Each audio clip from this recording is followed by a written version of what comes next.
Latest update के लिए हमारा पाकपुर चैनल सब्सक्राइब करें और बेल आइकन को प्रेस करें ताकि आपको न्यू वीडियोस की नोटिफिकेशन मिलती रहे। बिस्मिल्लाहिर्रहमानिर्रहीम। अस्सलाम वालेकुम दोस्तों, मैं हूं मोहम्मद इरफान। पाक फोर्स टीम की जानब से एक दफ़ा फिर आपकी खिदमत में हाजिर हूं। दोस्तों, जैसा कि आपको मालूम है कि हमने वेब डेवलपमेंट कोर्स स्टार्ट किया हुआ है। HTML के लेक्चर नंबर 13 में आज हम डिस्कस करने वाले हैं नेस्टिंग लिस्ट को। नेस्टिंग लिस्ट क्या है, इसको डिस्कस करने से पहले अगर आपने अभी तक हमारा चैनल सब्सक्राइब नहीं किया तो सब्सक्राइब कर लें और साथ लगे बेल आइकन को भी प्रेस कर दें ताकि हमारी लेटेस्ट आने वाली वीडियोस आपको मिल सकें। और अगर आपने अभी तक हमारे वीडियो को लाइक नहीं किया तो लाइक कर दें, और अगर आपको हमारी वीडियो अच्छी लगी है तो कमेंट्स कर दें।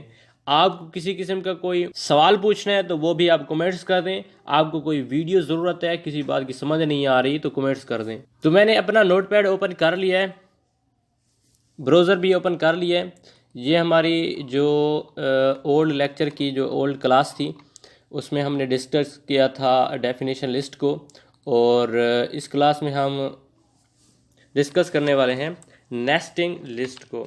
तो मैं इसको एक H2 में लेता हूँ, H1 में ले लेता हूँ। नेस्टिंग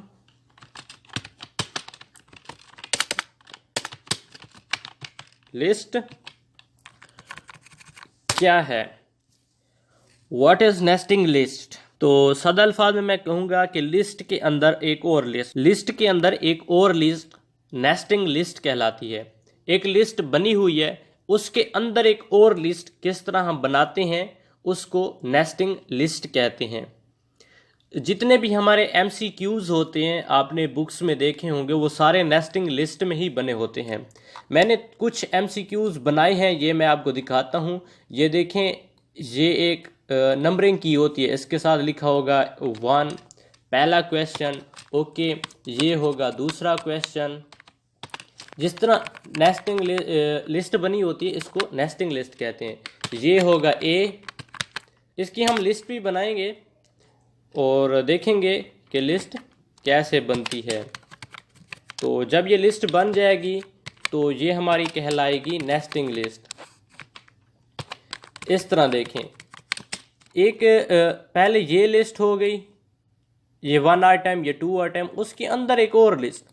तो ये कैसे बनाते हैं, मैं अपना नोटपैड ओपन करता हूं और एक बात नोट करनी है आपने, ये 1 और 2 आ रहा है तो क्या करेंगे, हम ऑर्डर लिस्ट लेंगे। ऑर्डर लिस्ट लेंगे, OL, इसको बंद भी करना है OL को। अब इसके अंदर क्वेश्चन लिखने हैं LI के साथ।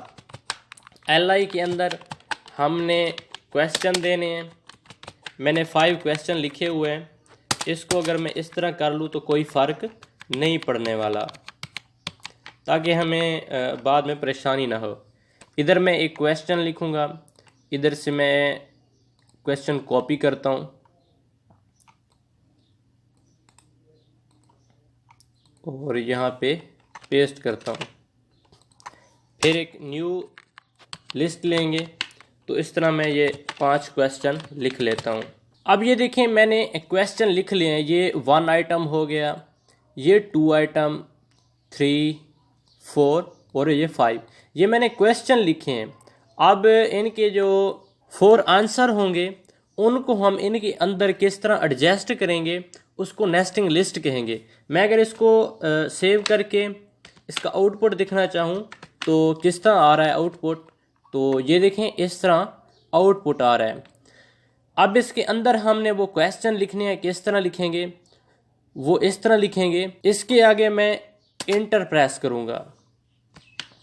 इंटर प्रेस करने के बाद यहाँ फिर मैं ऑर्डर लिस्ट स्टार्ट करूँगा। ऑर्डर लिस्ट क्यों स्टार्ट करूँगा, ये देखें, यहाँ A आ रहा है, ABC आ रही है छोटी, तो मैं ऑर्डर लिस्ट ही स्टार्ट करूँगा।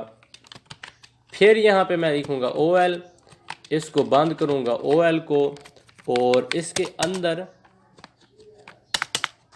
वो 4 आइटम दोबारा इनपुट करेंगे। तो मैं वो दोबारा इनपुट कर लेता हूँ। अब ये देखें, मैंने ये जो आइटम थे ये बना लिया। अगर मैं इसको थोड़ी थोड़ी स्पेस दे दूं ताकि ये सही तरह से हमें नज़र आए और आप कंफ्यूज ना हो। अब ये देखें, अब ये बाहर लिस्ट बनी हुई है, इसके अंदर आइटम बना हुआ है, उसके अंदर फिर एक और लिस्ट आ गई। अगर मैं इसको सेव करूं और आउटपुट दिखाऊं तो देखिए आउटपुट किस तरह से नज़र आ रही है। अब ये देखें, क्वेश्चन हो गया, उसके साथ ये 4 आंसर हो गए। इसी तरह हम बार बार इसमें लगाते जाएंगे, ये बनते जाएंगे। अब एक और बात आपने नोट करनी है, यहाँ पे जो टाइप आ रही है वो 1 लिखा हुआ है और यहाँ पे भी 1 लिखा है, लेकिन हम इसको छोटी अल्फ़ाबेट स्मॉल अल्फ़ाबेट बनाएंगे। वो किस तरह बनाएंगे, तो इसमें जाएंगे और इसका एक एट्रीब्यूट होता है, यहाँ लिखेंगे टाइप ए, छोटी स्मॉल ए लिखेंगे और एस कर दूंगा, कंट्रोल एस करूंगा और आउटपुट देखते हैं क्या आती है। ये देखें, ये तब्दील हो गई। अब उसके साथ डॉट भी आ रहा है खुद ब खुद।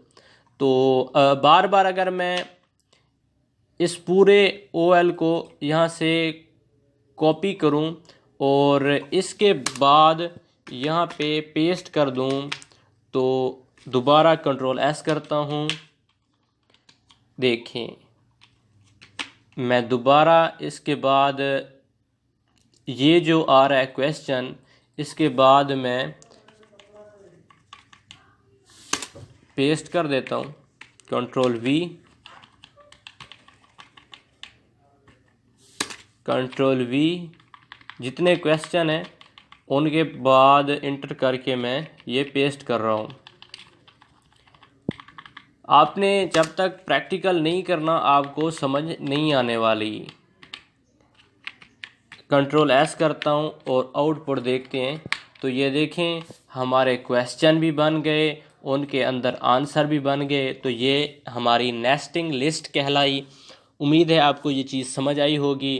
अगर समझ नहीं आई तो कमेंट्स करें, मैं दोबारा एक्सप्लेन कर दूंगा। अब ये देखें, अब आपको समझ नहीं आ रही होगी कि क्या किस तरह लिखा हुआ है, लेकिन जब आप स्टार्टिंग से साथ साथ काम करते जाएंगे ना, तो आपका प्रैक्टिकल होता जाएगा, आपको समझ आती जाएगी। बार बार आप इसको रिहर्सल करेंगे, बार बार प्रैक्टिकल करेंगे, बार बार वीडियो देखें, दोबारा देख लें, 1-2 दफ़ा वीडियो देखेंगे तो आपको लाजमी समझ आएगी। आज तक इतना ही। अगर आपने अभी तक हमारा चैनल सब्सक्राइब नहीं किया तो सब्सक्राइब कर लें। अगर आपने अभी तक लाइक नहीं किया तो लाइक कर दें। मिलते हैं नेक्स्ट लेक्चर में, तब तक के लिए अस्सलाम वालेकुम।